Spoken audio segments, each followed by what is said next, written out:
Hello everyone, I'm Saket Bajpayee, Director of Prayas Physics Classes, Dehradun. Welcome students, let's begin the fourth lecture of this beautiful chapter System of Particles and Rotational Motion. तो बच्चों अब तक हम लोगों ने deal करा था particles से या फिर पॉइंट साइज्ड ऑब्जेक्ट से। इस लेक्चर में हम लोग डील करेंगे रिजिड बॉडी से। अब रिजिड बॉडी बच्चों क्या होता है तो आइए देखते हैं। A rigid body is a collection of large number of particles moving in a constrained manner. अब बच्चों ये कंस्ट्रेंट क्या है यहाँ पर, तो यहाँ पर कंस्ट्रेंट ये है कि all the particles form a rigid system, that is separation between any two particles of the system can not change, है ना। तो हम लोग रिजिड बॉडी कैसे ऑब्जेक्ट को कहेंगे, एक ऐसे ऑब्जेक्ट को कहेंगे जिसमें किसी भी दो पॉइंट के बीच की दूरी है ना, वो कभी भी चेंज नहीं होगी। ठीक है, तो बच्चों इस डायग्राम में हम लोग क्या देख पा रहे हैं कि ये जो बॉडी है ना, वो इस एक्सिस के अबाउट, यहाँ पर मेंशन्ड भी है कि ये रोटेशन एक्सिस है, तो इस रोटेशन एक्सिस के अबाउट ये क्या कर रही है, घूम रही है। क्लियर है ये बात। तो देखिए बच्चों इस डायग्राम में हम लोग दो चीजें देख पा रहे हैं। एक तो ये देख पा रहे हैं कि एक पॉइंट है ना, ऑन द बॉडी, जिसका जो रास्ता है वो कैसा होगा, सर्कुलर होगा, जब ये बॉडी क्या करेगी, इस एक्सिस के अबाउट रोटेट करेगी। ठीक है, और दूसरी चीज यहां पर हम लोग देख पा रहे हैं ये रेफरेंस लाइन। तो ये रेफरेंस लाइन क्या है बच्चों, ये basically part of the body है, और जैसे जैसे ये ऑब्जेक्ट घूम रहा है वैसे वैसे ये रेफरेंस लाइन भी उसके साथ घूम रही है। ठीक है, और ये जो रेफरेंस लाइन है ये perpendicular to the rotation axis है, और इसका पर्पस क्या है, we use it to measure the rotation of the body relative to a fixed direction. ठीक है, तो देखिए बच्चों पहले हम लोगों ने चुना था reference line parallel to x axis. अब हम लोग यहाँ पर है ना, ये जो लेफ्ट वाला डायग्राम है उसमें हम लोग इस बॉडी का टॉप व्यू देख रहे हैं। तो जैसा कि हम लोग देख पा रहे हैं कि ये काउंटर क्लॉकवाइज घूम रहा है, तो मान लीजिए कि ये किसी इंस्टेंट पर कितना घूम चुका है, थीटा एंगल घूम चुका है। क्लियर है ये बात। तो हम लोग यहाँ पर समझ पा रहे हैं कि ये जो रेफरेंस लाइन है वो भी कितने एंगल से घूम जाएगी, थीटा एंगल से घूम जाएगी। ठीक है, तो देखिए बच्चों हम लोग अब एंगुलर पोजीशन की बात कैसे कर सकते हैं। तो जैसा कि ऊपर वाले डायग्राम में हम लोगों ने रेफरेंस लाइन को देखा है ना, जो कि क्या है, fixed in the body perpendicular to the rotation axis, और साथ ही साथ वो बॉडी के साथ रोटेट भी कर रही है। The angular position of this line is the angle of the line relative to a fixed direction, जिसे हम लोग कहते हैं जीरो एंगुलर पोजीशन। ठीक है, तो जो डायग्राम अभी हम लोगों ने देखा था उसमें हम लोगों ने क्या देखा था कि the angular position theta is measured relative to the positive direction of the x axis. Clear है बात। तो यहां पर हम लोग डायग्राम में क्या देख पा रहे हैं बच्चों कि हम लोगों ने है ना जो रेफरेंस लाइन को शुरुआत में लिया था वो कैसे लिया था, एक्स एक्सिस के पैरेलल लिया था। अब ये जो बॉडी है ये काउंटर क्लॉकवाइज घूम गई थीटा एंगल से, तो ये रेफरेंस लाइन अब एक्स एक्सिस के साथ कितना एंगल बना रहा है, तो थीटा एंगल बना रहा है। ठीक है, अब बच्चों अगर एक छोटी सी ज्योमेट्री यहां पर देखें, और अगर अपने को ये आर्क लेंथ पता है और ये रेडियस पता है, तो हम लोग s अपॉन आर मतलब आर्क लेंथ अपॉन रेडियस को क्या बोल सकते हैं, थीटा बोल सकते हैं, है ना। ये जो एंगल आएगा ये किस में आएगा, रेडियन में आएगा। ऑलराइट, अब देखिए बच्चों यहां पर हम लोगों ने देखा था कि ये बॉडी क्या कर रही थी, एक फिक्स्ड एक्सिस के अबाउट जो है वो रोटेट कर रही थी। ठीक है, जिसे हम लोग रोटेशन एक्सिस या फिर एक्सिस ऑफ रोटेशन कह सकते हैं। ठीक है, तो यहां पर बच्चों खास बात क्या होती है कि each particle of a rigid body जो है वो मूव करता है इन अ सर्कल, है ना। कोई भी पार्टिकल को आप ले लें उसका मोशन कैसा होता है, सर्कुलर होता है। साथ ही साथ हर पार्टिकल है ना, हर पार्टिकल का जो मोशन है वो सर्कुलर तो है ही, साथ ही साथ उन सर्कल्स का जो सेंटर है वो कहां पर लाई करेगा, on this straight line. Clear है बात। और सारे के सारे सर्कल्स जो है ना, यहां लिखा है with planes of the circles perpendicular to this line. हम लोग देख पा रहे हैं कि यहां पर जो भी सर्कल बन रहा है उसका प्लेन कैसा है, इस एक्सिस के परपेंडिकुलर है। क्लियर है ये बात। चलिए बच्चों तो अब हम लोग बात करने वाले हैं एंगुलर डिस्प्लेसमेंट की। तो देखिए बच्चों जैसा कि आप जानते भी हैं कि अगर बॉडी जो है वो रोटेट कर रही है about the rotation axis such that की रेफरेंस लाइन जो है वो एक्स एक्सिस के साथ पहले एंगल बना रहा था θ1 और अब बना रहा है θ2, तो हम लोग क्या कहेंगे कि the body undergoes N angular displacement delta theta, और उसकी वैल्यू क्या हो जाएगी, θ2 माइनस θ1। क्लियर है। अब बच्चों यहां पर एक चीज का ध्यान देना है कि अगर angular displacement counter clockwise direction में हो रहा है तो हम लोग उसे पॉजिटिव कहते हैं, और अगर वो क्लॉकवाइज डायरेक्शन में हो रहा है तो हम लोग उसे नेगेटिव कहते हैं। क्लियर है ये बात? चलिए बच्चों, तो अब हम लोग एक सवाल देखते हैं। सवाल है, starting from rest a fan takes 5 seconds to attain the maximum speed of 400 RPM। RPM का मतलब होता है revolutions per minute. Assuming constant acceleration, find the time taken by the fan in attaining half the maximum speed. तो देखिए बच्चों, यहां पर हम लोग क्या देख पा रहे हैं कि इनिशियली जो एंगुलर वेलोसिटी थी ओमेगा नॉट, वो कितनी थी? 0 थी। और t इक्वल टू 5 सेकेंड इसने लिया और उतने देर में वो कितनी स्पीड अटेन कर लिया, कितनी एंगुलर स्पीड अटेन कर लिया, तो ओमेगा हो जाएगा 400 RPM के बराबर। क्लियर है ये बात? अब अपने को क्या एज्यूम करना है कि एक्सेलरेशन कांस्टेंट है, मतलब कि अल्फा को हमारे को क्या एज्यूम करना है? कांस्टेंट है ना। एंगुलर एक्सेलरेशन को कांस्टेंट एज्यूम करते हुए अपने को ये फाइंड आउट करना है कि इसे कितना समय लगेगा to attain half the maximum speed, मतलब कि omega equal to 200 RPM attain करने में उसे कितना समय लगेगा। ठीक है, तो बच्चों जैसा कि आप जानते हैं कि अल्फा क्या होता है, वो होता है d omega by D T. Clear है? तो omega as a function of time का अगर ग्राफ बनाएंगे तो उसका स्लोप कैसा आना चाहिए? कांस्टेंट आना चाहिए।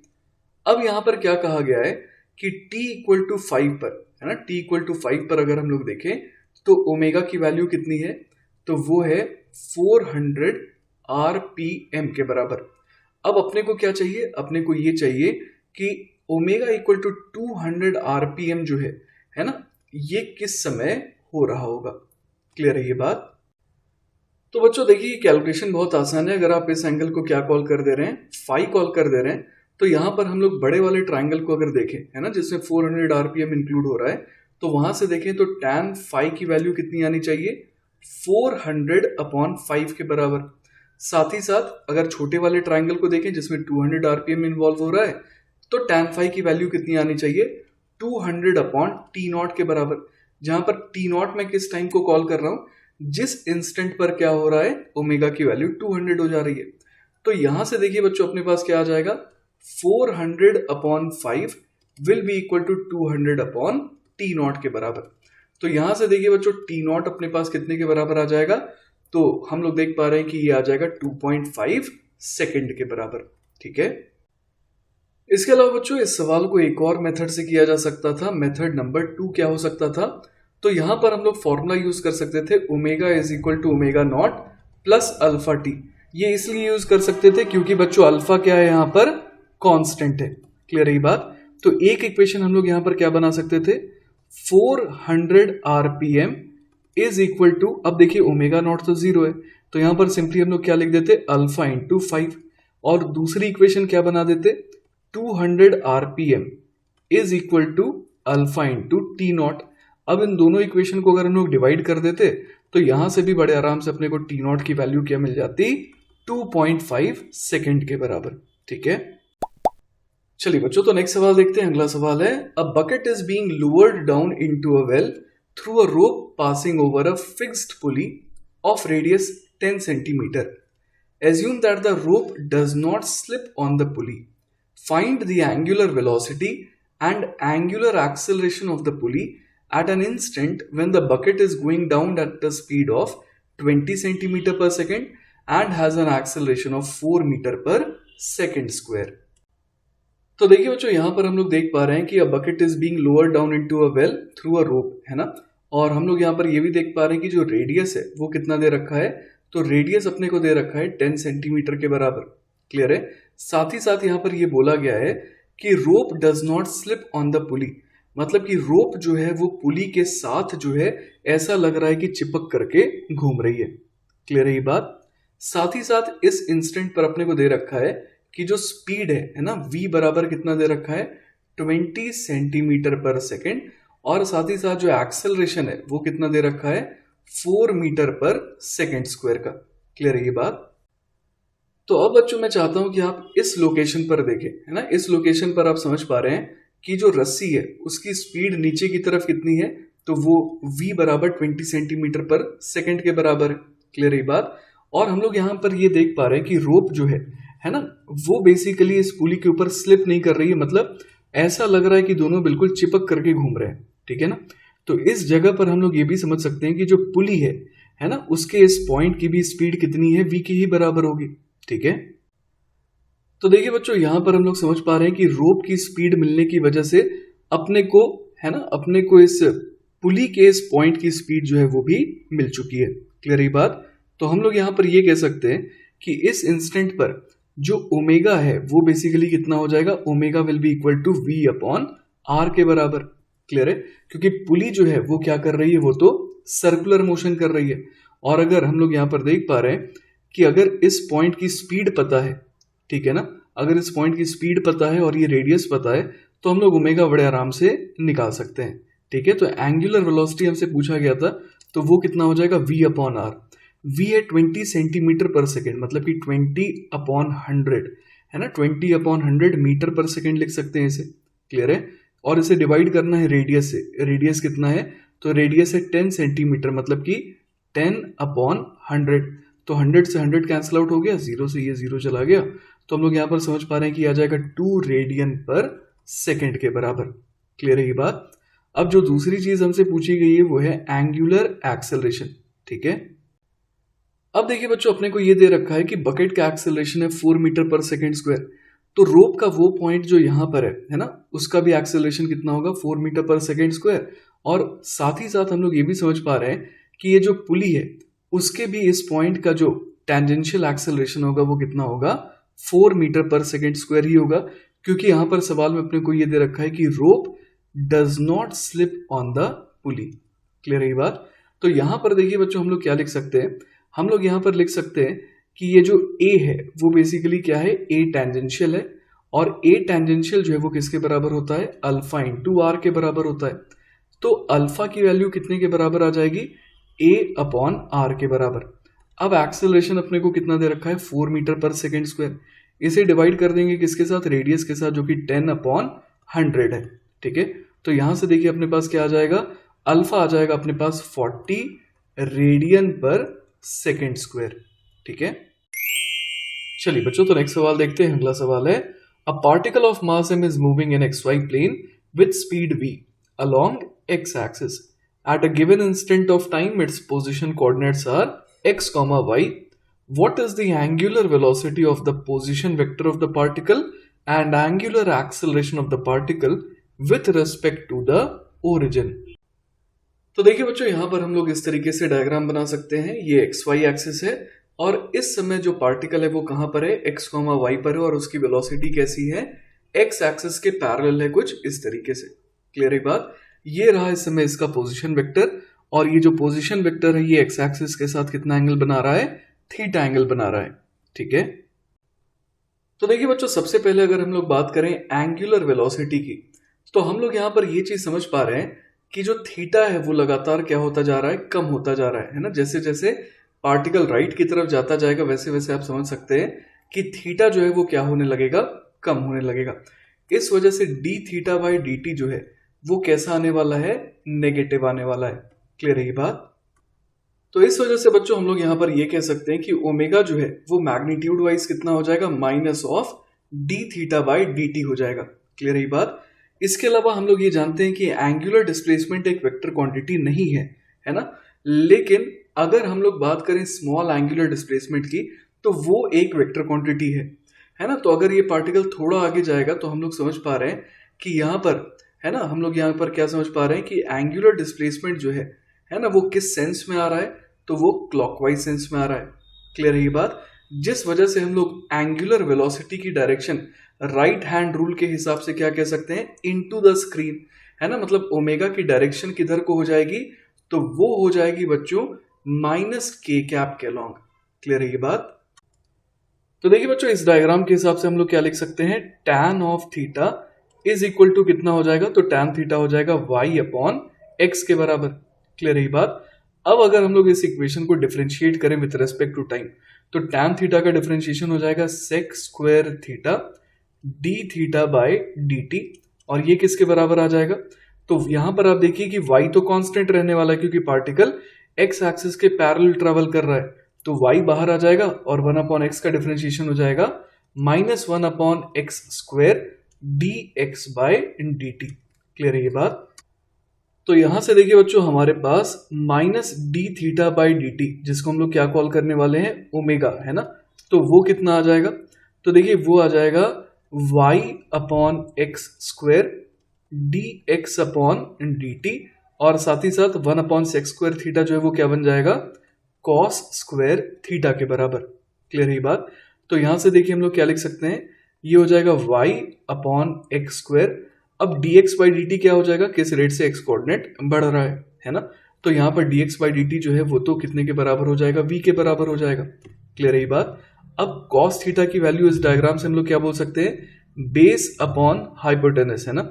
तो ये हाइपोटेनस की लेंथ कितनी हो गई, तो वो हो गई अंडर द रूट ऑफ, है ना, y square plus x square. तो cos थीटा कितना हो जाएगा, x अपॉन under the root of y square plus x square, जिस वजह से cos स्क्वायर थीटा कितना हो जाएगा, तो वो हो जाएगा x square upon y square plus x square के बराबर। क्लियर है। तो यहां से एक्स स्क्वायर से एक्स स्क्वायर कैंसिल आउट हो गया, तो ओमेगा की वैल्यू कितनी आ गई, तो वो आ गई v y upon y square plus x square. Clear है ये बात। अब ये तो मैग्नीट्यूड वाइज हमने निकाला।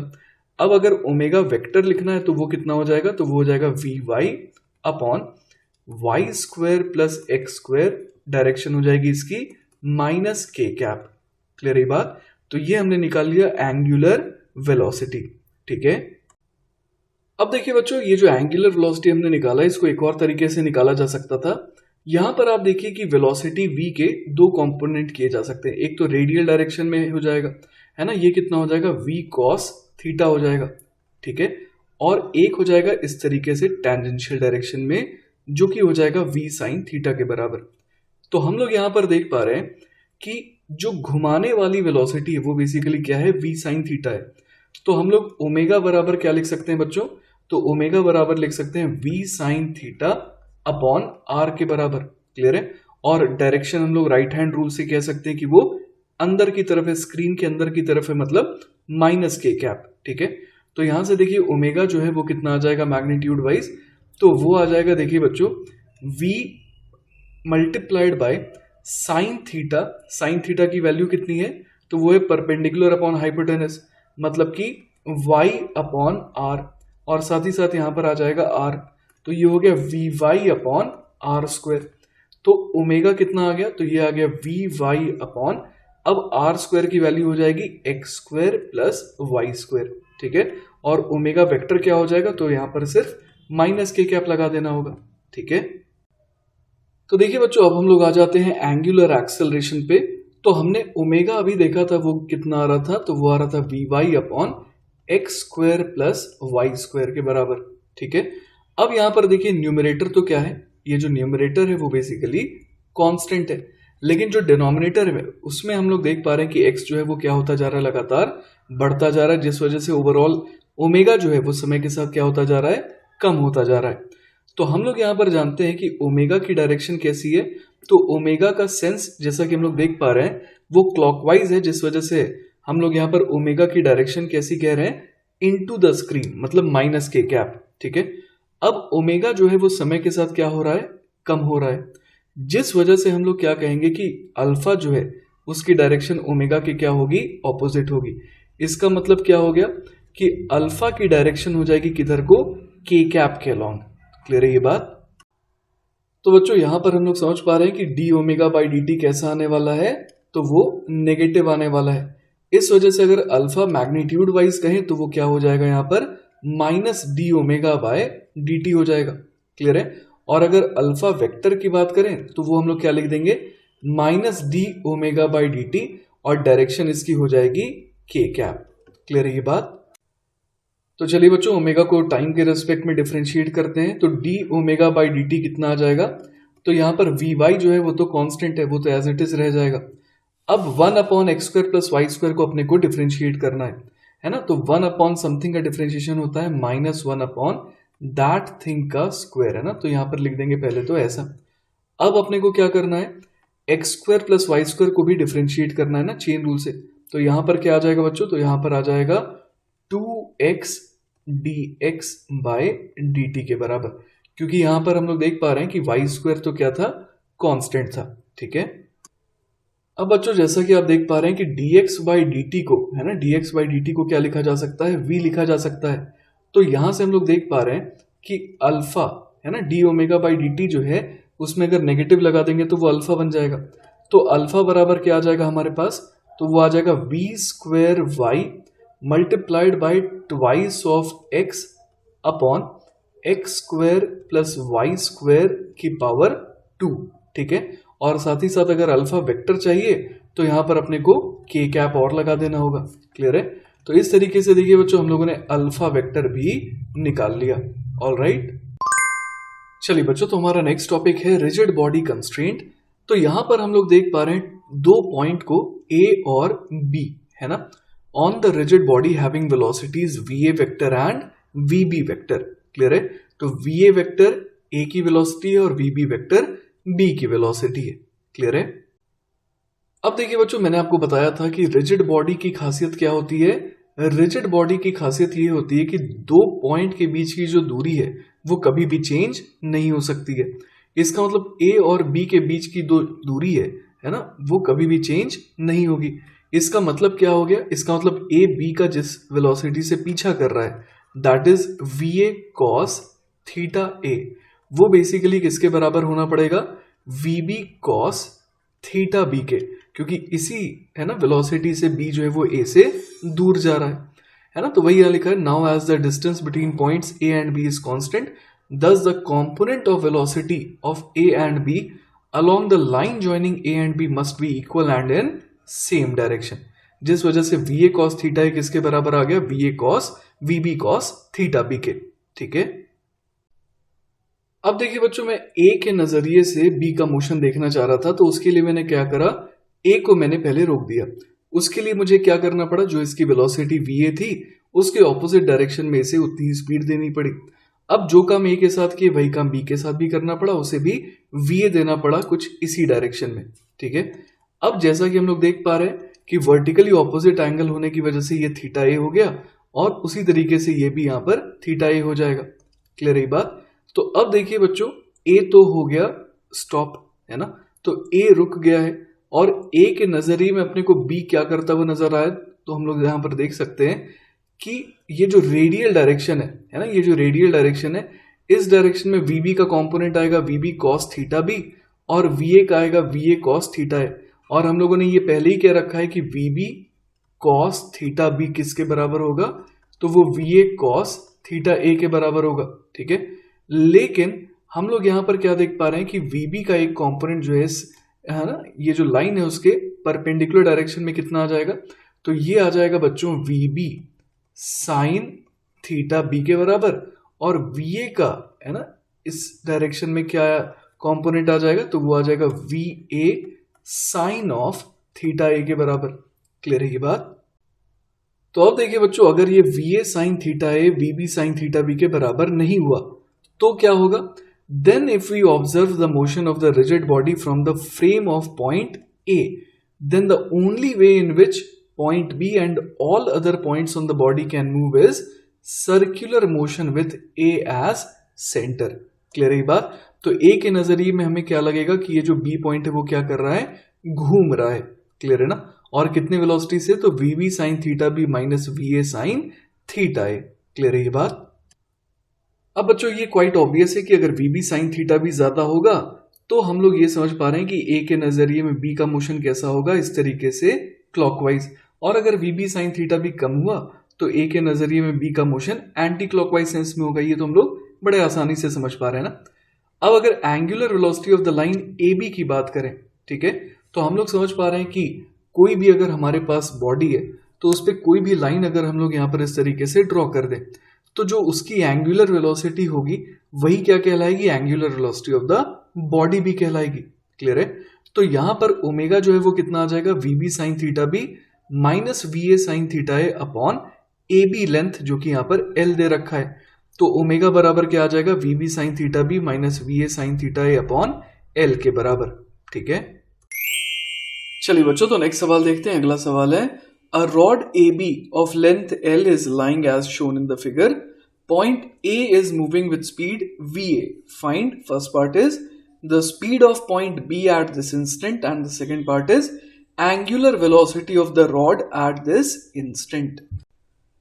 तो देखिए बच्चों, यहां पर हम लोग देख पा रहे हैं कि एक रॉड है ए बी, जिसमें ए पॉइंट की स्पीड जो है वो राइट की तरफ वी ए है, और साथ ही साथ हम लोग समझ पा रहे हैं कि बी पॉइंट जो है ना, वो रिस्ट्रिक्टेड है टू स्लाइड डाउनवर्ड।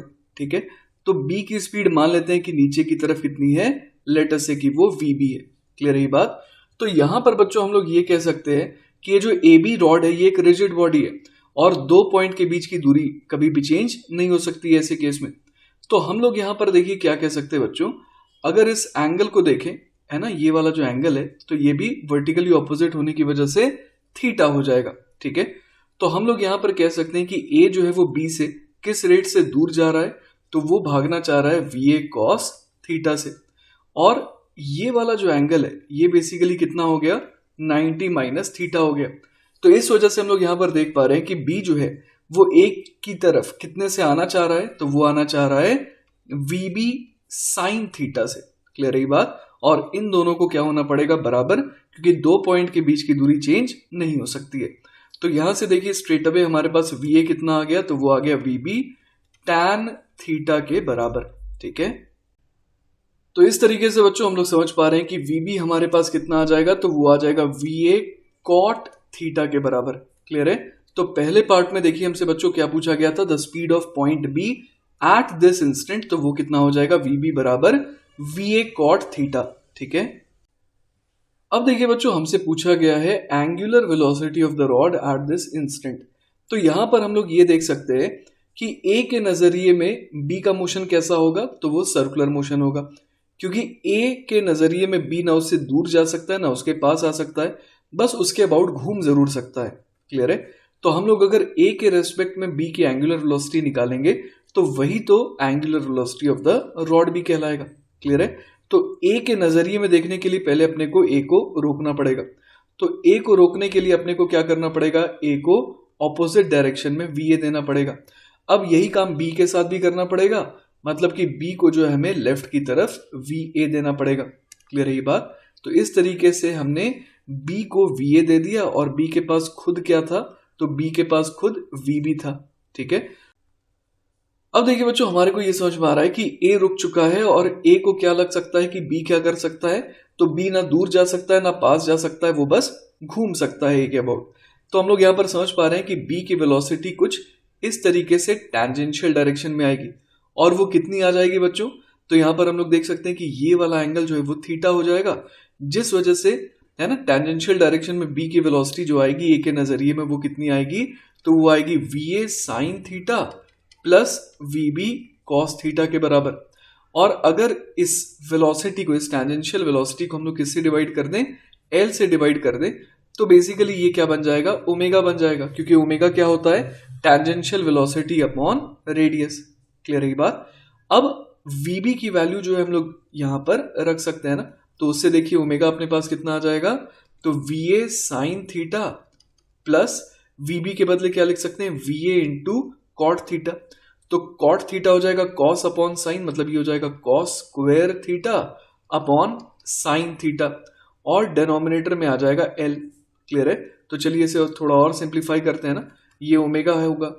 अब ओमेगा यहां से कितना आ जाएगा देखिए, तो अगर एलसीएम ले ले तो ये बन जाएगा V A sine square theta plus we A cos square theta upon L sine theta.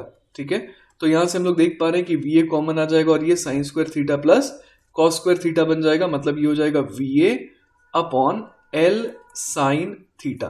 ठीक है, तो इस तरीके से हमने देखा कि ओमेगा की वैल्यू क्या आ रही है, तो वो आ रही है V A upon L sine theta के बराबर, और यही हो जाएगा बच्चों हमारा फाइनल आंसर। ठीक है, चलिए बच्चों, तो नेक्स्ट सवाल देखते हैं। अगला सवाल है, a rod A B is lying as shown in the figure, point A has speed V A as shown, find speed of point B, and the second part is the angular velocity of the rod.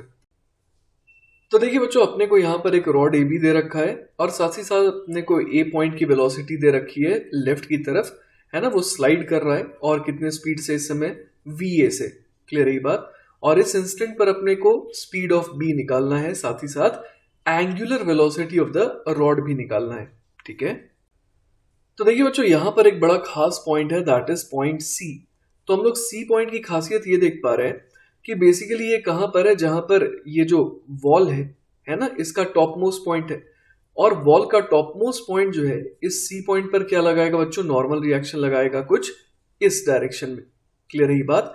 तो हम लोग समझ पा रहे हैं कि इस पर नॉर्मल रिएक्शन जो है इस डायरेक्शन में लग रहा है, जिस वजह से क्या होगा कि सी पॉइंट जो है ना, उसके पास ले दे करके एक ही ऑप्शन है कि वो इस पर्टिकुलर डायरेक्शन में जा सकता है। क्लियर है बात? क्योंकि दीवार की वजह से इसका है ना परपेंडिकुलर टू द रॉड वाली डायरेक्शन में मोशन क्या है, रिस्ट्रिक्टेड है। तो VC है ना इस डायरेक्शन में ही हो सकता है। क्लियर है ये बात? अब बच्चों अगर मैं इस एंगल को थीटा कह रहा हूं, ठीक है, इस एंगल को अगर मैं थीटा कह रहा हूं तो वर्टिकली ऑपोजिट एंगल ये भी थीटा हो जाएगा। ठीक है, और ये वाला जो एंगल है वो कितना हो जाएगा, वो हो जाएगा 90 माइनस थीटा। तो A और C जो है हम लोग समझ सकते हैं कि इनके बीच की दूरी चेंज नहीं हो सकती है, क्योंकि ये एक रिजिड रॉड है। तो इस वजह से हम लोग क्या लिख सकते हैं कि CA का पीछा कर रहा है कितने से, VC से, और A जो है वो C से कितने से दूर जा रहा है, तो वो दूर जा रहा है VA cos थीटा से, और इन दोनों को क्या होना पड़ेगा बच्चों, बराबर होना पड़ेगा। क्लियर है ये बात? तो हमने यहां पर देखा कि VC हमारे पास आ गया और वो कितना आ गया, VA cos थीटा के बराबर। All right. अब लेकिन बच्चों अगर आप यहां पर एंगल थीटा को फाइंड आउट करने का सोचे तो यहां पर हम लोग समझ पा रहे हैं कि बेसिकली tan थीटा बराबर क्या आ जाएगा, तो tan थीटा बराबर आ जाएगा h upon h, that is 1। इसका मतलब थीटा कितना हो गया, 45 डिग्री हो गया, जिस वजह से 90 माइनस थीटा की भी वैल्यू क्या आ गई, 45 डिग्री आ गई। All right. तो इस तरीके से बच्चों हम लोग समझ पा रहे हैं कि VC की वैल्यू कितनी आ जाएगी, VA अपॉन √2 के बराबर आ जाएगी। क्लियर है ये बात? अब देखिए बच्चों अगर हम लोग angular velocity of the rod की बात करें तो वो हम लोग निकाल सकते हैं अगर हम लोग C पर बैठ जाएं, है ना। तो अगर C पर बैठ जाएंगे तो हम लोग समझ पा रहे हैं कि VA का जो ये रेडियली आउटवर्ड कंपोनेंट है वेलोसिटी का, वो हमें नजर नहीं आएगा, क्योंकि हमारी खुद की वेलोसिटी जो VC है वो VA cos 45 से क्या कर जाएगी, मैच कर जाएगी। हमारे को क्या नजर आएगा कि VA के पास ये वाला कंपोनेंट है ना, और ये भी कितना हो जाएगा, VA बाई √2 ही हो जाएगा, क्योंकि सारे के सारे एंगल जो है वो क्या है, 45 डिग्री है। तो यहां पर हम लोग समझ पा रहे हैं कि C पर अगर हम लोग बैठ गए, है ना, C पर अगर बैठ गए तो अपने को A की वेलोसिटी किधर को दिखेगी, तो अपने को A की वेलोसिटी इस तरफ दिखेगी, that is VA cos 45, that is VA by √2। Clear है? तो हम लोग समझ पा रहे हैं कि C के नजरिए में A क्या कर रहा है, सर्कुलर मोशन कर रहा है। तो ओमेगा बराबर क्या आ जाएगा, तो वो आ जाएगा VA upon √2 divided by A और C के बीच की दूरी, और वो हम लोग देख पा रहे हैं बच्चों कि A और C के बीच की दूरी कितनी हो जाएगी, तो वो हो जाएगी √2h के बराबर। क्लियर है ये बात? तो देखिए बच्चों अब तक हम लोगों ने क्या देखा कि C पर बैठ करके अगर हम लोग बात करें तो अपने को A पॉइंट सिर्फ क्या करता हुआ नजर आ रहा है, इस तरीके से क्लॉकवाइज घूमता हुआ नजर आ रहा है। क्लियर है ये बात? अब देखिए बच्चों अगर C को ऐसा लग रहा है कि A क्लॉकवाइज घूम रहा है, तो C के नजरिए में B जो है वो भी इसी तरीके से क्लॉकवाइज घूमना पड़ेगा, क्योंकि जिस ओमेगा से AC घूम रहा है उसी ओमेगा से BC को भी घूमना पड़ेगा, वरना रॉड है ना, वरना हम लोग समझ पा रहे हैं कि रॉड को रिजिड नहीं कह सकते हैं। क्लियर है ये बात? तो इस वजह से हम लोग समझ पा रहे हैं कि C के नजरिए में जो B की वेलोसिटी है वो कैसी होगी, वो टेंजेंशियल होगी, है ना। तो यहां पर हम लोग लिख सकते हैं velocity of B with respect to C, है ना, उसका जो मैग्नीट्यूड है वो बेसिकली कितना हो जाएगा, तो वो हो जाएगा बच्चों ओमेगा मल्टीप्लाइड बाय B और C के बीच की दूरी, जो कि कितनी हो जाएगी, तो देखिए रॉड की लेंथ L है, उसमें से कितना घटा देंगे, A और C की बीच की दूरी, दैट इज √2h। क्लियर है? तो यहां पर हम लोग समझ पा रहे हैं कि C पर बैठ करके अगर B की स्पीड देखें तो वो कितनी नजर आ रही है, तो वो omega into L minus √2h नजर आ रही है, और ऑब्वियस है कि वो कौन से डायरेक्शन में नजर आएगी, तो वो इस तरीके से टेंजेंशियल डायरेक्शन में जाता हुआ नजर आ रहा होगा। क्लियर है ये बात? अब लेकिन बच्चों हम लोग जानते हैं कि velocity of B with respect to C को क्या लिखा जा सकता है, velocity of B minus velocity of C के बराबर। क्लियर है बात? तो यहां से देखिए अपने पास क्या आ जाएगा, वेलोसिटी ऑफ B बराबर आ जाएगा velocity of B with respect to C plus velocity of C। तो वेलोसिटी ऑफ C तो इस डायरेक्शन में थी, क्लियर है, अलोंग द रॉड। क्लियर है ना? और VC हम लोगों ने ऑलरेडी निकाल रखा था, याद होगा आपको, है ना। और VC बराबर कितना आया था, तो VC बराबर आया था VA बाय √2। तो इसका मतलब ये हो गया कि B के पास जो नेट वेलोसिटी होगी वो इन दोनों वेलोसिटीज का क्या होगा, वेक्टर सम होगा, है ना। एक तो ये टेंजेंशियल वेलोसिटी जो c को नजर आ रही है, और उसके अलावा जो c की वेलोसिटी खुद है वो b को भी मिल जाएगी, ठीक है। अब देखिए बच्चों, अपने को स्पीड ऑफ पॉइंट भी निकालना था, तो हम लोग वो तो बड़े आराम से निकाल सकते हैं, क्योंकि यहां पर जो b के दो वेलोसिटी के कंपोनेंट है वो दोनों के बीच में एंगल कितना है, तो 90 डिग्री है। तो इस वजह से हम लोग स्पीड ऑफ b जो है वो कितना कह सकते हैं, तो वो जाएगा under the root of vc का स्क्वायर प्लस vbc का स्क्वायर। क्लियर है ये बात। तो देखिए बच्चों ये कितना आ जाएगा, तो vb बराबर आ जाएगा under the root of vc कितना था, तो वो था va बाय रूट 2, तो इसका square plus velocity of b with respect to c कितना था, तो वो था omega into L minus root 2h, इसका होल स्क्वायर करना होगा। क्लियर है। तो ये देखिए बच्चों हमारे पास क्या आ गया, ये हमारे पास आ गया स्पीड ऑफ b, और बस हमारे को क्या करना है, ओमेगा की वैल्यू को यहाँ पर पुट कर देना है, ठीक है। तो बच्चों ऐसा करने पर हम लोग देख सकते हैं कि फाइनली जो स्पीड ऑफ b है वो कितना आ जाएगा, वो कुछ ऐसा आएगा, है ना, under the root of va square by 2 plus L minus H root 2 का whole square multiplied by va का स्क्वायर अपॉन 4h का स्क्वायर, ठीक है। चलिए बच्चों, तो हमारा नेक्स्ट टॉपिक है rigid body constraint for acceleration. तो देखिए बच्चों, अब तक हम लोगों ने जो है कंस्ट्रेंट रिलेशन देखा था between the velocities of any 2 points on it. Similarly, we can find some relations in the acceleration, angular acceleration, velocity and angular velocity, ठीक है। तो बच्चों अब तक हम लोगों ने क्या देखा था कि A के नजरिए में अगर B को ऑब्जर्व करें तो वो क्या करता हुआ नजर आ रहा था, अपने को सर्कुलर मोशन नजर है ना करता हुआ आ रहा था, ठीक है।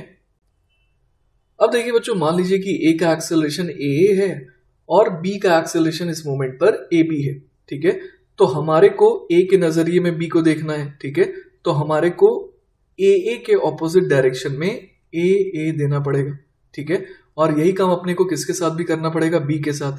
क्लियर है। तो अपने को कुछ इस तरीके से जो है ना, B को भी ऑपोजिट डायरेक्शन में AA देना पड़ेगा, ठीक है।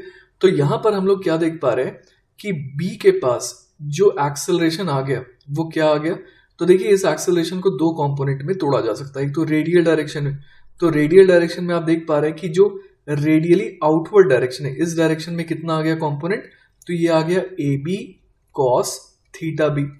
और रेडियली इनवर्ड डायरेक्शन में कितना आ गया, तो ये हम लोग देख पा रहे हैं, ये आ गया ए कॉस थीटा ए के बराबर।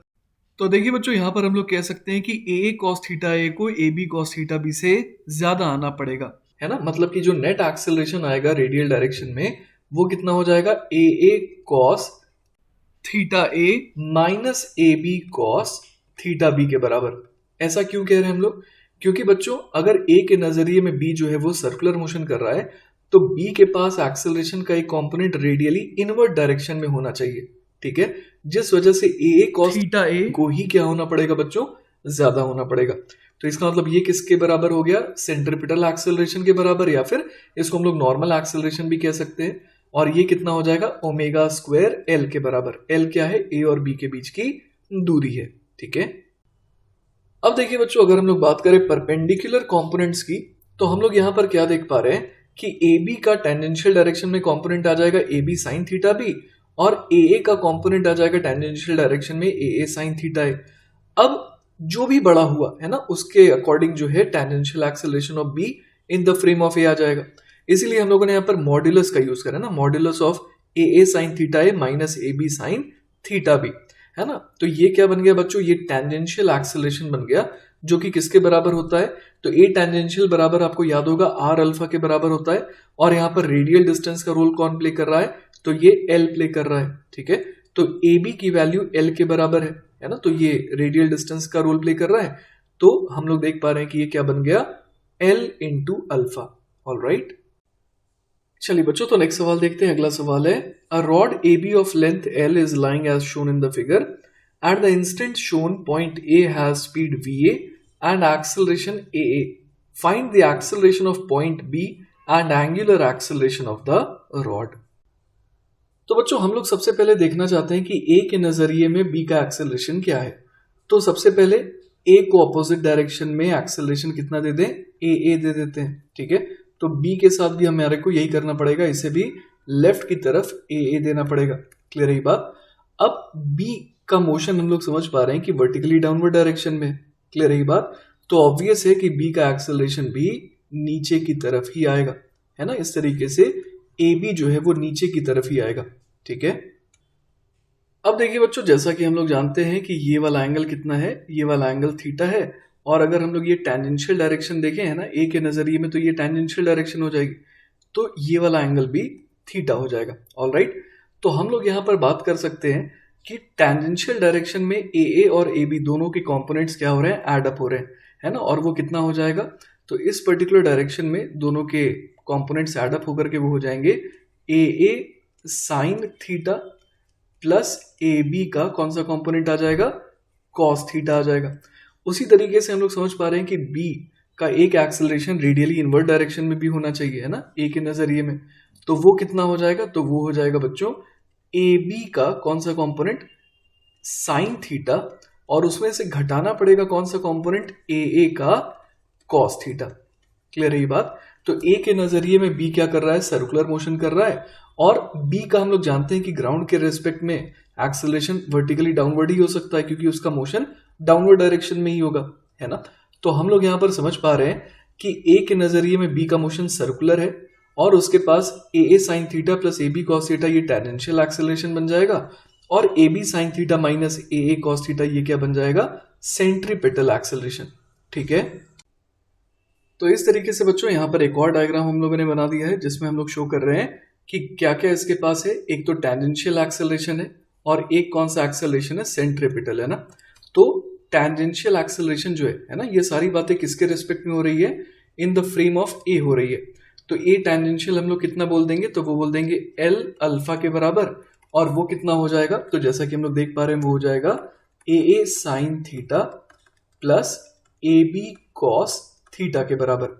और इसी तरीके से बच्चों सेंट्रीपिटल एक्सेलरेशन कितना कह देंगे, तो वो हो जाएगा ओमेगा स्क्वायर एल के बराबर, और वो कितना हो जाएगा, तो वो हो जाएगा ए बी साइन थीटा में से कितना घटाना होगा, ए कॉस थीटा घटाना होगा। ठीक है। इसके अलावा बच्चों हम लोगों ने ऑलरेडी ओमेगा जो है निकाल रखा है, और वो ओमेगा कितना आया था, तो वो आया था V upon L sine theta के बराबर, है ना। पिछले सवालों में हम लोगों ने ये चीज फाइंड आउट करी थी। तो हम लोग यहाँ पर ओमेगा की वैल्यू को V upon L sine theta put कर देंगे, तो हम समझ सकते हैं बड़े आराम से कि ए बी अपने को मिल जाएगा। ठीक है। तो यहां से बच्चों हमारे पास जो ए बी की वैल्यू आ जाएगी वो कुछ इतनी आ जाएगी। और अगर एक बार अपने पास ए बी आ गया, तो इस ए बी को हम लोग यहां पर भी पुट कर सकते हैं, है ना। इस ए बी को हम लोग यहां पर भी पुट कर सकते हैं, जिससे अपने को क्या मिल जाएगा, अल्फा मिल जाएगा। और अल्फा की वैल्यू कुछ इतनी आएगी कैलकुलेट करने के बाद। क्लियर है ये बात। अब देखिए बच्चों, मैं एक और चीज आपको बताना चाह रहा था, और वो ये है कि अगर हम लोग ग्राउंड फ्रेम में बात करें, है ना, तो ग्राउंड फ्रेम में हम लोग बी का एक्सेलरेशन कैसे निकालेंगे, तो वो देखिए जरा कि acceleration of B with respect to A बराबर क्या हो जाएगा, acceleration of B minus acceleration of A. ठीक है। तो यहां से एक्सेलरेशन ऑफ बी कितना आ जाएगा, तो वो आ जाएगा acceleration of B with respect to A plus acceleration of A. तो हम लोगों ने देखा था कि ए के नजरिए में बी का एक्सेलरेशन क्या था, तो एक कंपोनेंट था एल अल्फा टेंजेंशियल वाला, और एक कंपोनेंट था ओमेगा स्क्वायर एल सेंट्रीपिटल वाला। इसमें सिर्फ हमें क्या ऐड करना है, एक्सेलरेशन ऑफ ए ऐड करना है ना। तो एक्सेलरेशन ऑफ ए जो है हमने यहां पर क्या करा, बी को भी दे दिया। ठीक है। तो ये तीन एक्सेलरेशंस का जो रिजल्टेंट है वो किधर आएगा बच्चों, वो वर्टिकली डाउनवर्ड डायरेक्शन में आएगा, और वही क्या बन जाएगा, acceleration of B with respect to ground, जिसे हम लोग सिंपली ए बी कह रहे हैं। क्लियर है ये बात। तो बच्चों अब तक हम लोगों ने पढ़ा है स्केलर प्रोडक्ट के बारे में, जिसे हम लोग डॉट प्रोडक्ट भी कहते हैं। अब हम लोग पढ़ने वाले हैं वेक्टर प्रोडक्ट के बारे में, जिसे क्रॉस प्रोडक्ट भी कहते हैं। ठीक है।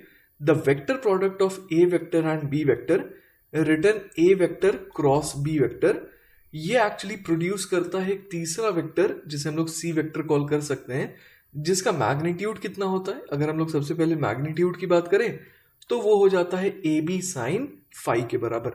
यहां पर फाई क्या है, जैसा कि आप देख पा रहे हैं, smaller of the two angles between A vector and B vector. अब देखिए बच्चों, यहां पर लिखा है कि you must use the smaller of the two angles between the vectors. ऐसा क्यों, क्योंकि देखिए बच्चों साइन फाई और साइन 360 डिग्री माइनस फाई, ये दोनों मैग्नीट्यूड में तो बराबर होते हैं लेकिन they differ in algebraic sign. Clear है ये बात? Because of the notation A vector cross B vector is also known as the cross product and in speech it is A cross B. Clear है ये बात? तो बच्चों हम लोग यहां पर समझ पा रहे हैं कि अगर C के मैग्नीट्यूड की बात करें तो वो 0 कब होगा? अगर A वेक्टर और B वेक्टर या तो पैरेलल हो या तो एंटी पैरेलल हो। तो उन केसेस में A vector cross B vector क्या हो जाएगा? 0 हो जाएगा, क्योंकि साइन 0 0 होता है और साइन 180 डिग्री भी 0 होता है। The magnitude of A vector cross B vector which can be written as mod of A vector cross B vector is maximum. ऐसा कब होगा? जब A वेक्टर और B वेक्टर कैसे हो जाए? आपस में परपेंडिकुलर हो जाए, क्योंकि इस केस में क्या आ जाएगा यहाँ पर? साइन 90 डिग्री जो कि 1 होता है। ठीक है, तो देखिए बच्चों अब तक हम लोगों ने बात करी ए वेक्टर क्रॉस बी वेक्टर के मैग्नीट्यूड के बारे में। अब हम लोग बात करने वाले हैं कि ए वेक्टर क्रॉस बी वेक्टर करने पर जो सी वेक्टर आएगा उसकी डायरेक्शन कैसे निकालेंगे। क्लियर है? तो यहां पर देखिए क्या लिखा है, the direction of C vector is perpendicular to the plane that contains A vector and B vector. ठीक है, अब यहां पर जो हम लोग डायग्राम देख पा रहे हैं, ये जो डायग्राम है ये अपने को क्या शो कर रहा है? How to determine the direction of C vector, जो कि क्या है? A vector cross B vector with what is known as a right hand rule. अब देखिए बच्चों ये राइट हैंड रूल क्या कहता है? Place the vectors A vector and B vector tail to tail without altering their orientations. आप देख पा रहे हैं ए वेक्टर और बी वेक्टर को किस तरीके से रखा गया है, सच दैट कि उनके टेल जो है वो क्या कर रहे हैं? एक साथ है। ठीक है, and imagine a line that is perpendicular to their plane where they meet. Clear है बात? Pretend to place your right hand around that line in such a way that your fingers would sweep A vector into B vector through the smaller angle between them। है ना, आपको जैसे कि अगर A vector cross B vector करना है तो आपको अपने हाथ को इस तरीके से A वेक्टर पे रखना होगा और फिर उसे स्वीप करना होगा इनटू B वेक्टर। ठीक है, तो A वेक्टर पे हाथ रख के B वेक्टर की तरफ आपको कुछ इस तरीके से घुमाना है। क्लियर है ये बात? Your outstretched thumb points in the direction of C vector। अब ये जो अंगूठा है ये C वेक्टर की जानकारी आपको दे देगा।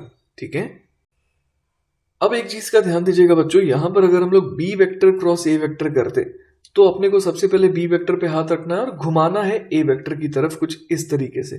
क्लियर है? तो जब आप A वेक्टर की तरफ इस तरीके से घुमाएंगे तो इस बार आपका अंगूठा नीचे पॉइंट कर रहा है। क्लियर है ये बात? तो हम लोग समझ पा रहे हैं कि B vector cross A vector है ना, वो मैग्नीट्यूड वाइज ए वेक्टर क्रॉस बी वेक्टर के तो बराबर है, लेकिन डायरेक्शन वाइज क्या है? ऑपोजिट है। तो in other words we can say that the commutative law does not apply to a vector product. Clear है ये बात?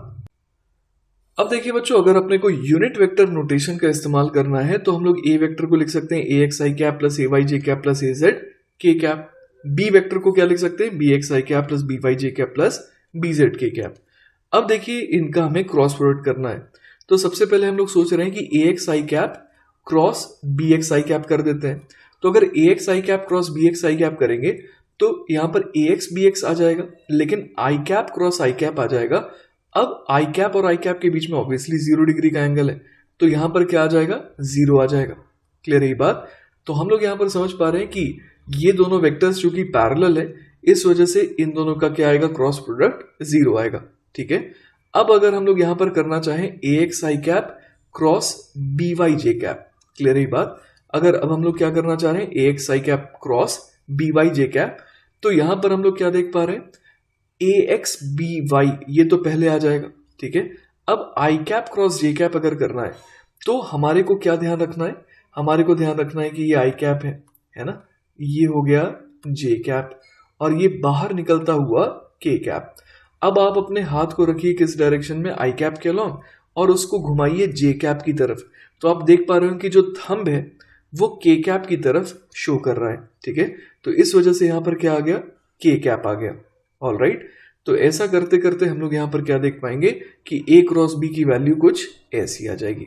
ठीक है, तो चलिए बच्चों मैं आपको एक बार करके भी दिखा देता हूं कि किस तरीके से ए वेक्टर क्रॉस बी वेक्टर जो है उसकी वैल्यू कुछ ऐसी आ रही है। ठीक है, तो सबसे पहले हम लोग क्या करेंगे? ए एक्स आई कैप क्रॉस, देखिए बी एक्स आई कैप करने से तो फायदा नहीं है, वो तो 0 हो जाएगा। तो ए एक्स आई कैप क्रॉस क्या करेंगे? बी वाई जे कैप। तो वो हमने अभी अभी देखा कि वो कितना आ जाएगा? तो ए वेक्टर क्रॉस बी वेक्टर में जो पहला टर्म हम लोगों ने यहाँ पर लिखना है वो क्या लिखना है, A X B Y I cap cross J cap. हमने अभी भी देखा क्या आ रहा था, के कैप आ रहा था, ठीक है। अब क्या करेंगे बच्चों, अब हम लोग करेंगे ए एक्स आई कैप क्रॉस बी जेड के कैप, ठीक है। तो वो कितना आ जाएगा, तो सबसे पहले मैं यहाँ पर ए एक्स बी जेड लिख देता हूँ। अब आई कैप क्रॉस के कैप करना है, तो आई कैप पे हाथ को रखेंगे और के कैप की तरफ घुमाएंगे, तो अंगूठा देखिए नीचे की तरफ आ रहा है, मतलब कि माइनस जे कैप की तरफ, तो यहाँ पर आ जाएगा माइनस जे कैप, ठीक है। अब हमें क्या करना है बच्चों, अब हमारे को ए वाई जे कैप यहाँ पर लेना चाहिए। अब इसका क्रॉस करना है किसके साथ, बी एक्स आई कैप के साथ, ठीक है। तो यहाँ पर क्या आ जाएगा, सबसे पहले मैं लिख देता हूँ प्लस ए वाई बी एक्स। अब जे कैप क्रॉस आई कैप कितना हो जाएगा, तो जे कैप के लॉन्ग हाथ को रखिए और आई कैप की तरफ घुमाइए, तो अंगूठा देखिए स्क्रीन के अंदर जा रहा है, तो यहाँ पर आ जाएगा माइनस के कैप। अब अगला टर्म हम लोग क्या लेंगे, तो देखिए ए वाई जे कैप क्रॉस बी वाई जे कैप लेने का कोई फायदा नहीं है, तो क्या लेंगे, बी जेड के कैप ले लेंगे। तो यहाँ पर क्या आ जाएगा, प्लस ए वाई बी जेड। अब जे कैप क्रॉस के कैप कितना आ जाएगा, तो जे कैप पे हाथ को रखेंगे और के कैप की तरफ घुमाएंगे, तो ये पॉजिटिव आई कैप की तरफ आ रहा है, ठीक है।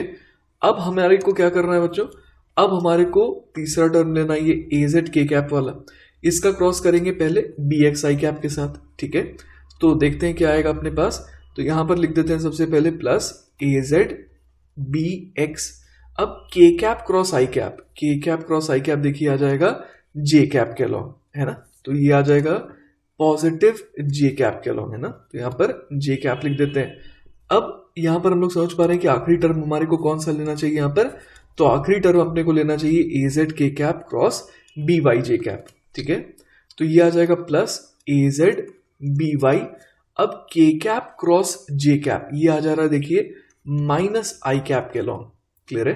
तो इस तरीके से हम लोग यहाँ पर क्या देख पा रहे हैं कि आई कैप का, है ना, आई कैप के लॉन्ग क्या क्या आ रहा है, तो आई कैप के लॉन्ग देखिए आ रहा है बच्चों यहाँ पर ए वाई बी जेड माइनस ए जेड बी वाई, है ना, तो वही यहाँ पर लिखा है।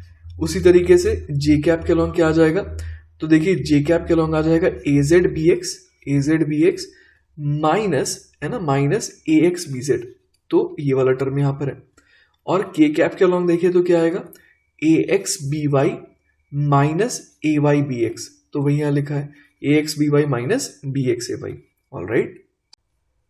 चलिए बच्चों, तो क्रॉस प्रोडक्ट के ऊपर एक आसान सा सवाल देखते हैं। सवाल है, the vector A vector has a magnitude of 5 unit, B vector has a magnitude of 6 unit and the cross product of A vector and B vector has a magnitude of 15 unit. Find the angle between A vector and B vector.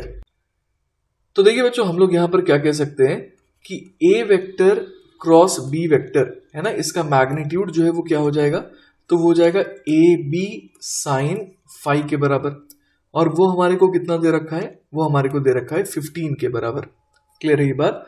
अब यहाँ पर a जो है वो कितना दे रखा है, a दे रखा है 5, b दे रखा है अपने को 6, ठीक है। तो हम लोग यहाँ से आराम से निकाल सकते हैं कि साइन फाई कितना आ जाएगा, तो वो आ जाएगा 15/30 के बराबर, मतलब कि 1/2, क्लियर है बात। तो यहाँ से बच्चों हम लोग क्या समझ सकते हैं कि साइन फाई अगर हाफ है, तो इसका मतलब फाई की वैल्यू क्या क्या पॉसिबल है, तो फाई की वैल्यू 30 डिग्री भी हो सकती है या फिर 150 डिग्री भी हो सकती है, क्लियर है ये बात। चलिए बच्चों, तो नेक्स्ट सवाल देखते हैं। अगला सवाल है, if A vector is equal to 2 I cap minus 3 J cap plus 7 K cap, B vector equal to I cap plus 2 के cap and C vector is equal to J cap minus K cap, तो हमारे को निकालना है A vector dot B vector cross C vector, ठीक है। तो देखिए बच्चों, सबसे पहले एक काम करते हैं, B vector cross C vector देखते हैं ना कितना आ जाएगा। तो बी वेक्टर अपने को क्या दिया हुआ है, तो वो दिया हुआ है आई कैप प्लस 2 के कैप, क्लियर है बात। अब इसका क्रॉस प्रोडक्ट लेना है किसके साथ, तो ये है J cap minus K cap, ठीक है। तो यहाँ पर I cap cross J cap क्या हो जाएगा, तो मैंने यहाँ पर X Y Z axis show कर रखी है ना, I cap J cap K cap भी इसी तरीके से शो कर रखा है। तो I cap cross J cap क्या हो जाएगा, तो देखिए वो हो जाएगा के कैप, है ना। उसी तरीके से आई cap cross minus K cap, है ना, तो ये क्या हो जाएगा, तो I cap cross minus K cap, आप देखिए कि थंब जो है वो ऊपर की तरफ आ रहा है, मतलब ये आ जाएगा जे कैप के बराबर, ठीक है। अब 2 के कैप क्रॉस जे cap, two k cap cross जे कैप जो है वो कितना आ जाएगा, तो सबसे पहले मैं 2 लिख देता हूँ और के कैप क्रॉस जे कैप आ रहा है माइनस आई कैप के लॉन्ग, तो यहाँ मैं लिख दूंगा माइनस आई कैप। अब 2 के cap cross minus K cap हो तो 0 हो जाएगा, ठीक है। तो यहाँ से हम लोग क्या देख पा रहे हैं कि B vector cross C vector है ना, ये वाला जो टर्म है वो बेसिकली कितना आ रहा है, तो वो आ रहा है -2 I cap plus J cap plus के कैप के बराबर, ठीक है। तो अब देखिए बच्चों, अपने को सिंपली डॉट प्रोडक्ट करना है किसका, 2 I cap minus 3 J cap plus 7 K cap का किसके साथ, -2 I cap plus J cap plus के कैप के साथ। तो यहाँ पर 2 I cap dot -2 I cap क्या हो जाएगा, तो ये हो जाएगा simply -4।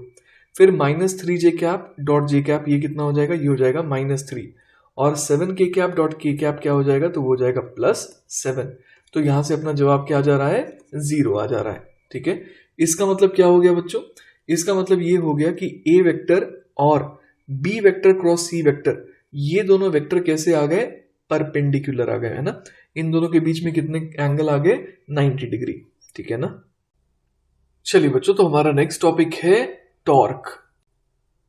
Hold the end of a metre stick horizontally with your hand, dangle a weight from it near your hand and you can feel the stick twist, है ना। जितने आसानी से आप एक मीटर स्टिक को हॉरिजॉन्टली होल्ड कर पा रहे थे पहले, अब अगर आप इस तरीके से एक वेट लटका देंगे तो थोड़ा आपको दिक्कत आएगा, आपको ऐसा फील होगा कि ये जो रॉड है ये ट्विस्ट करने की टेंडेंसी रख रहा है कि नहीं। Now slide the weight farther from your hand and you can feel that the twist is greater, है ना। आपको ज्यादा फील होगा कि और ज्यादा ट्विस्ट वाली टेंडेंसी है, but the weight is still the same, है ना। The force acting on your hand is the same, है ना, क्योंकि हम लोगों ने वेट को तो चेंज नहीं किया। तो जो डिफरेंस है यहां पर वो बेसिकली कहलाता है टॉर्क, ठीक है। तो देखिए बच्चों, ये टॉर्क बेसिकली क्या है, torque is the rotational counter part of force. Clear है ये बात। तो जिस तरीके से हम लोगों ने देखा था कि वेलोसिटी के लिए, है ना, अगर हम लोग बात करें तो उसका रोटेशनल काउंटर पार्ट क्या है, वो एंगुलर वेलोसिटी है, ठीक है। तो उसी तरीके से हम लोग समझ पा रहे हैं कि टॉर्क जो है वो क्या है, rotational counter part of force है।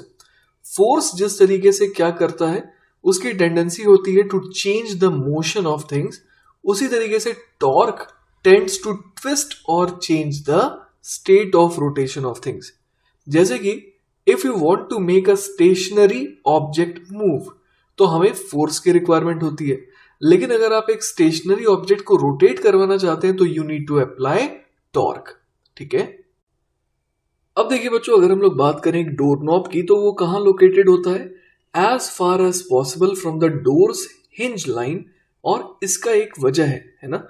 If you want to open a heavy door you must certainly apply a force, but that is not enough, है ना। फोर्स आप किस जगह पर और किस तरीके से लगा रहे हैं वो भी बहुत जरूरी है। वही यहां लिखा है, where you apply that force and in what direction you push are also important.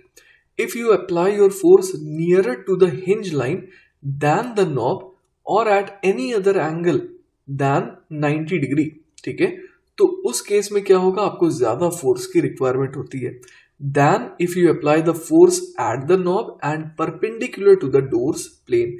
जैसा कि इस डायग्राम में हम लोग देख पा रहे हैं कि बिल्कुल नॉब को पकड़ करके, है ना, perpendicular to the door plane इसे खींचा जा रहा है या फिर धक्का दिया जा रहा है, ठीक है। अब देखिए बच्चों, हम लोग यहां पर देख पा रहे हैं कि एक बॉडी है और ये रही उसकी रोटेशन एक्सिस जो कि स्क्रीन के परपेंडिकुलर है। क्लियर है ये बात। तो हम लोग यहां पर देख पा रहे हैं कि ये रोटेशन एक्सिस कहलाएगा। क्लियर है। अब इस पर फोर्स कुछ इस तरीके से एक्ट हो रहा है, ठीक है।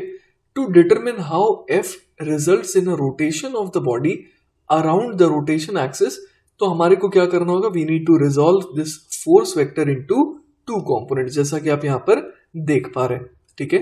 One component called the radial component, है ना, ये एफ आर जो है ये क्या है बच्चों, ये है रेडियल कंपोनेंट जो कि किस डायरेक्शन में पॉइंट कर रहा है, आर वेक्टर के लॉन्ग। यहां पर हम लोग जो है इस O और इस पॉइंट P, है ना, इसको कनेक्ट करने वाले वेक्टर को हम लोगों ने आर वेक्टर कहा है, ठीक है। अब हम लोग ये फील कर पा रहे हैं कि ये वाला जो फोर्स है ये रोटेशन कॉज तो किसी हालत में नहीं कर सकता है, ठीक है, क्योंकि ऐसा लग रहा है ये इस बॉडी को खींच रहा है। क्लियर है ये बात? Because it acts along a line that extends through O. और एक एग्जाम्पल के थ्रू इसे एक्सप्लेन किया गया है कि if you pull on a door parallel to the plane of the door you do not rotate the door. Clear है ये बात? तो इसको आखिर रोटेट कौन कर रहा है? The other component of F vector called the tangential component, जिसे हम लोग ft से डिनोट कर रहे हैं, is perpendicular to R vector and has magnitude ft बराबर f sin phi। तो हम लोग ये फील कर सकते हैं बच्चों कि ये जो कॉम्पोनेंट है ये रोटेशन कॉज कर रहा है। क्लियर है ये बात? तो वो कॉम्पोनेंट फोर्स का जो आर वेक्टर के क्या हो, परपेंडिकुलर हो, वो बेसिकली इसे घुमाने की टेंडेंसी रखता है। क्लियर है ये बात? अब देखिए बच्चों, यहाँ पर जो तीसरी डायग्राम हम लोग देख पा रहे हैं, इसमें हम लोग क्या देख पा रहे हैं कि जो एफ वेक्टर है उसको बेसिकली क्या कर दिया गया, एक्सटेंड कर दिया गया। ठीक है, तो अगर हम लोग इस फोर्स वेक्टर को क्या कर देंगे, एक्सटेंड कर देंगे इस तरीके से, और ये जो ओ पॉइंट है ना, इससे अगर हम लोग इस लाइन पर परपेंडिकुलर ड्रॉप करेंगे तो इस परपेंडिकुलर की जो लेंथ है इसको हम लोग आर परपेंडिकुलर बोल सकते हैं, और वो क्या कहलाता है, moment arm of F vector कहलाता है। क्लियर है ये बात? तो देखिए बच्चों, नीचे के 3 डायग्राम में हम लोग क्या देख पा रहे हैं, हम लोग यहाँ पर देख पा रहे हैं कि इस स्क्रू को जो है ना खोलना है, और उसके लिए हम लोग रेंच का इस्तेमाल कर रहे हैं। तो हम लोग सबसे पहले वाले डायग्राम में देख पा रहे हैं कि फोर्स कुछ इस तरीके से टेढ़े डायरेक्शन में लग रहा है, जिस वजह से ये हो गया लिवर आर्म या फिर moment arm of this force. Clear है ये बात? उसी तरीके से दूसरे डायग्राम में हम लोगों ने क्या चेंज लाया, हम लोग उसी जगह पर फोर्स लगा रहे हैं, लेकिन इस बार जो है हम लोग यहाँ पर क्या देख पा रहे हैं कि हम लोग आर वेक्टर के परपेंडिकुलर डायरेक्शन में फोर्स लगा रहे हैं। क्लियर है ये बात?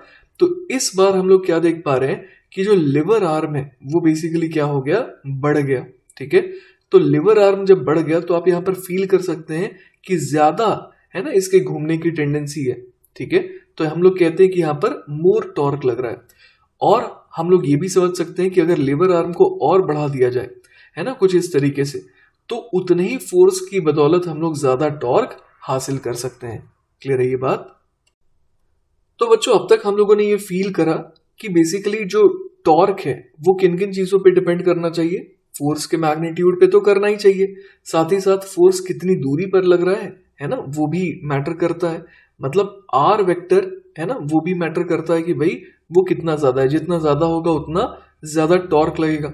और साथ ही साथ फोर्स वेक्टर और आर वेक्टर के बीच में कितना एंगल है वो भी बहुत ज्यादा इंपॉर्टेंट है ना।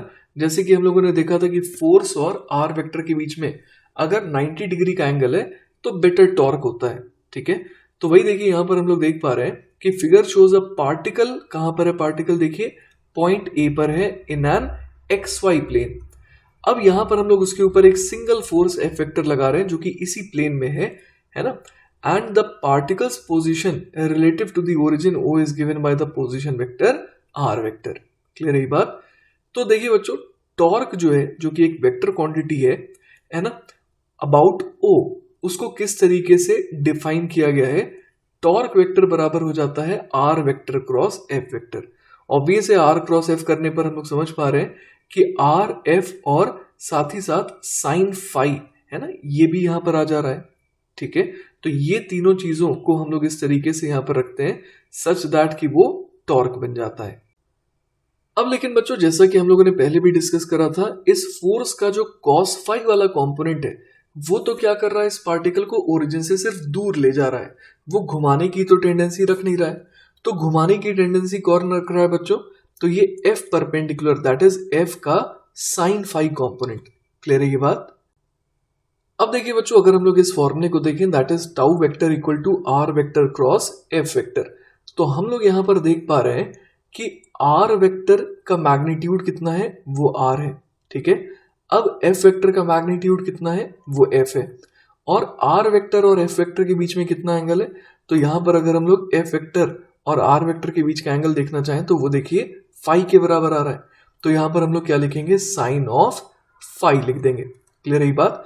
अब बड़े आराम से आपको ये समझ में आ रहा होगा कि एफ साइन फाई जो है वही तो बेसिकली क्या बन गया, एफ परपेंडिकुलर बन गया। क्लियर है? तो r multiplied by f perpendicular, इसको हम लोग टॉर्क का मैग्नीट्यूड कह सकते हैं। और डायरेक्शन वाइज आप देख पा रहे हैं कि r क्रॉस f किधर आ रहा है, तो ये z एक्सिस के लॉन्ग आ रहा है। क्लियर है ये बात? इसी को बच्चों देखिए लीवर आर्म या फिर मोमेंट आर्म के थ्रू कैसे समझा जा सकता था। तो अपने को एफ वेक्टर को एक्सटेंड करना है, एफ वेक्टर को एक्सटेंड करेंगे और पॉइंट ओ से क्या करेंगे, एक परपेंडिकुलर ड्रॉप करेंगे। तो हम लोग समझ पा रहे हैं कि यह आर परपेंडिकुलर जो है वो लीवर आर्म कहलाएगा।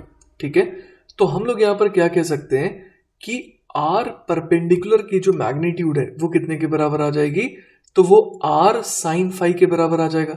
ये हम लोग इस ट्राइंगल में देख पा रहे हैं। ठीक है, तो बेसिकली यहां पर हम लोग कह सकते हैं कि ये जो आर साइन फाई है ना, ये क्या बन गया, तो ये बन गया आर परपेंडिकुलर।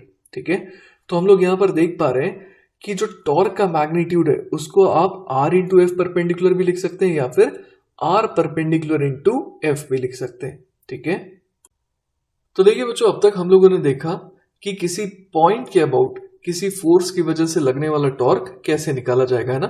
अब हम लोग देखने वाले हैं कि किसी एक्सिस के अबाउट जो है किसी फोर्स का टॉर्क कितना आता है। क्लियर है? तो देखिए उसके लिए हमें क्या करना होगा, consider a rigid body rotating about a given axis of rotation A B, let F be a force acting on the particle P of the body. ठीक है, इस पी पॉइंट पर ये फोर्स जो है वो एक्ट कर रहा है। F may not be in the plane A B P. Clear है ये बात? Take the origin O somewhere on the axis of rotation। तो देखिए बच्चों जैसा कि हम लोग जानते हैं torque of F about O, ये तो हम लोग निकालना जानते हैं, तो वो हम लोग क्या कह देंगे, R vector cross F vector. Clear है? अब देखिए बच्चों इंपॉर्टेंट बात क्या है, इट्स कॉम्पोनेंट अलोंग OA, है ना। ये जो हम लोग देख पा रहे हैं कि जो टॉर्क आएगा उसका कॉम्पोनेंट इस एक्सिस ऑफ रोटेशन के अबाउट जो है वो क्या कहलाता है बच्चों, is called the torque of F vector about OA। ठीक है, to calculate it we should find the vector R vector cross F vector and then find out the angle theta जो कि ये टॉर्क वेक्टर बना रहा है किसके साथ, OA के साथ। क्लियर है ये बात? The torque about OA is magnitude of R vector cross F vector into cos theta. Clear है ये बात? अब देखिए बच्चों एक बहुत इंपॉर्टेंट बात एक और है यहाँ पर, और वो ये है कि अगर आपको टॉर्क निकालना है किसी लाइन के अबाउट, ठीक है, तो आप ओरिजिन उस लाइन पे कहीं पर भी चुन सकते हैं। वही यहाँ लिखा है, the torque of a force about a line is independent of the choice of the origin as long as it is chosen on the line. इस चीज को हम लोग यहाँ पर बड़े आराम से शो भी कर सकते हैं। This can be shown as given below. मान लीजिए कि आपने O1 एक पॉइंट लिया, ठीक है, let O1 be any point on the line A B. अब अगर हम लोग टॉर्क ऑफ एफ वेक्टर निकालें अबाउट O1 तो वो कैसे निकालेंगे, तो देखिए बच्चों O1P क्रॉस एफ वेक्टर अपने को करना पड़ेगा इस बार। अब O1P क्रॉस एफ वेक्टर को हम लोग क्या लिख सकते हैं, तो O1P वेक्टर के बदले हम लोग क्या लिख सकते हैं यहाँ पर, O1 O वेक्टर, है ना। इस तरीके से O1 O वेक्टर प्लस क्या लिखा जाएगा यहाँ पर, OP वेक्टर। ठीक है, तो हम लोग यहाँ पर समझ पा रहे हैं कि O1 O vector plus OP vector, है ना, ये बेसिकली क्या बन जाएगा, O1P वेक्टर बन जाएगा। ठीक है, तो हम लोग यहाँ पर क्या देख पा रहे हैं कि O1P vector cross F vector क्या बन गया, तो वो बन गया O1 O vector cross F vector plus OP vector cross F vector. Clear है ये बात? अब लेकिन बच्चों एक बड़ी मजेदार चीज है यहाँ पर, और वो ये है कि O1 O वेक्टर, है ना, O1 O vector cross F vector, ये ऑब्वियस है कि O1 O वेक्टर के परपेंडिकुलर तो आएगा ही, क्योंकि जब हम लोग A vector cross B vector करते हैं तो C वेक्टर आता है जो कि A वेक्टर और B वेक्टर दोनों के ही क्या होता है, परपेंडिकुलर होता है। तो इस वजह से हम लोग देख पा रहे हैं कि O1 O vector cross F vector, है ना, ये क्या आ जाएगा, इस एक्सिस के परपेंडिकुलर आ जाएगा, जिस वजह से इस टर्म का कोई भी कॉम्पोनेंट ए बी के अलॉन्ग नहीं आएगा। क्लियर है ये बात? तो वो वाला हम लोग टर्म देख पा रहे हैं, कहां पर है, ये वाला है ना, O1 O vector cross F vector जो है, ये हम लोग देख पा रहे हैं कि ये ए बी के अलॉन्ग जो है कोई भी कॉम्पोनेंट नहीं रख पाएगा। ठीक है, तो इस वजह से हम लोग क्या समझ पा रहे हैं कि O1P vector cross F vector जब हम लोग करेंगे तो बेसिकली यहाँ पर OP vector cross F vector ही मैटर करेगा, है ना, क्योंकि इसी का कॉम्पोनेंट जो है वो हम लोग देखेंगे ए बी के अलॉन्ग। तो वही यहाँ लिखा है, thus the component of O1p vector cross f vector is equal to that of OP vector cross f vector। ठीक है, तो इसका मतलब ये हो गया बच्चों कि O1p vector cross f vector करें चाहे OP vector cross f vector करें, दोनों का ही कंपोनेंट AB के अलोंग क्या आना है, सेम आना है। इसका मतलब अगर हम लोग AB के अलोंग, है ना, AB के अलोंग जो है अगर कंपोनेंट देखें तो उसके लिए अगर आपने ओरिजिन O को चुना चाहे O1 को चुना तो वो मैटर नहीं करेगा। ठीक है, तो अब देखिए बच्चों एक बड़ा ही इंटरेस्टिंग केस हम लोग देखने वाले हैं और उसमें हम लोग क्या देख पा रहे हैं कि F वेक्टर जो है वो पैरेलल टू AB है ना। तो यहां पर देखिए हम लोग समझ पा रहे हैं कि A vector cross B vector जो है अगर C वेक्टर आता है तो C वेक्टर A और B दोनों ही वेक्टर्स के क्या होता है, परपेंडिकुलर होता है। तो ठीक उसी तरीके से R vector cross F vector जो है वो ऑब्वियसली क्या होगा, परपेंडिकुलर टू F वेक्टर होगा। ठीक है, जैसे AB और F वेक्टर अगर स्क्रीन के प्लेन में है तो हम लोग समझ पा रहे हैं कि R क्रॉस F वेक्टर जो है वो स्क्रीन के क्या होगा, परपेंडिकुलर होगा। क्लियर है। अब देखिए बच्चों हम लोग ये देख पा रहे हैं कि F vector parallel to AB vector है, इस वजह से क्या हो जाएगा, R vector cross F vector जो है वो AB वेक्टर के भी परपेंडिकुलर आ जाएगा, जिस वजह से कोई भी कंपोनेंट है ना R क्रॉस F वेक्टर का AB के अलोंग नहीं आएगा। इस वजह से हम लोग समझ पा रहे हैं कि इस फोर्स का टॉर्क कितना आएगा, 0 आएगा। ठीक है, एक और बड़ा इंटरेस्टिंग केस हम लोग देखने वाले हैं बच्चों, जिसमें F जो है वो क्या कर रहा है, इंटरसेक्ट कर रहा है AB को, लेट अस से एट O, है ना। तो देखिए बच्चों क्या था कि अपने को इस फोर्स का टॉर्क निकालना था अबाउट AB। ठीक है, तो हम लोग यहाँ पर ओरिजिन तो अपनी मर्जी का ले सकते हैं, तो अगर हम लोग ओरिजिन यहाँ ले लें तो देखिए बच्चों यहाँ पर क्या हो जाएगा, यहाँ पर हम लोग समझ पा रहे हैं कि R वेक्टर और F वेक्टर क्या हो जाएंगे, पैरेलल हो जाएंगे। ठीक है, इस वजह से R vector cross F vector क्या आ जाएगा, 0 आ जाएगा। तो अगर R vector cross F vector 0 आ जा रहा है तो ऑब्वियस है कि उसका कंपोनेंट भी अलोंग दिस लाइन OB है ना, वो क्या आ जाएगा, 0 आ जाएगा।